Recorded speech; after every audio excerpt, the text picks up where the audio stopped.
എലക്ഷൻ്റെ സമയമാണ്. തീർച്ചയായിട്ടും ഈ എലക്ഷൻ കച്ചവടത്തിലെ ഏറ്റവും മാർക്കറ്റ് വാല്യുള്ള സംഭവം എന്താണെന്നറിയോ? അത് ഭയമാണ്. കാരണം മനുഷ്യൻ്റെ ഒരു ഹ്യൂമൻ സൈക്കോളജി എന്താണെന്ന് പറഞ്ഞാൽ പേടിക്കുന്ന ഒന്നിൽ നിന്ന് ഓടി അകലാനും പേടിക്കുന്ന അതിൽ നിന്ന് ഓടി അണിഞ്ഞിട്ട് അതിൽ നിർഭയത്വം എന്നുള്ളത് ഓടി അടുക്കാനുമുള്ള ടെംപ്റ്റേഷൻ ഉണ്ടാവും. അതാണ് ഇവിടെ മാർക്കറ്റ് ചെയ്യപ്പെടുക.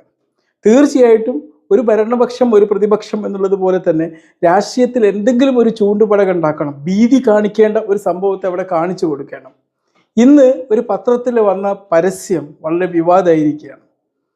അപ്പോൾ ന്യൂനപക്ഷം ആരാണ് എന്നുള്ളത് ഇനിയും മനസ്സിലാക്കാൻ പറ്റില്ല. കാരണം പഠിച്ചു കഴിഞ്ഞാൽ ഇവിടെ എല്ലാവരും ഭൂരിപക്ഷങ്ങളാണ്. ചെറിയ ചെറിയ സമൂഹങ്ങളെ വിഭജിക്കാൻ ഓരോ വ്യക്തിയുടെ ഭൂരിപക്ഷമായിട്ട് ഞാൻ കാണുന്നത്. മനസ്സിലായി? ഒരു ന്യൂനപക്ഷം ഒരു സ്ഥലത്ത് ന്യൂനപക്ഷമാണെങ്കിൽ മറ്റൊരിടത്ത് ഭൂരിപക്ഷമായിരിക്കും. ആ ഒരു സാഹചര്യത്തിൽ ആരും ന്യൂനപക്ഷം ഉണ്ടാവില്ല. മനസ്സിലായില്ലേ?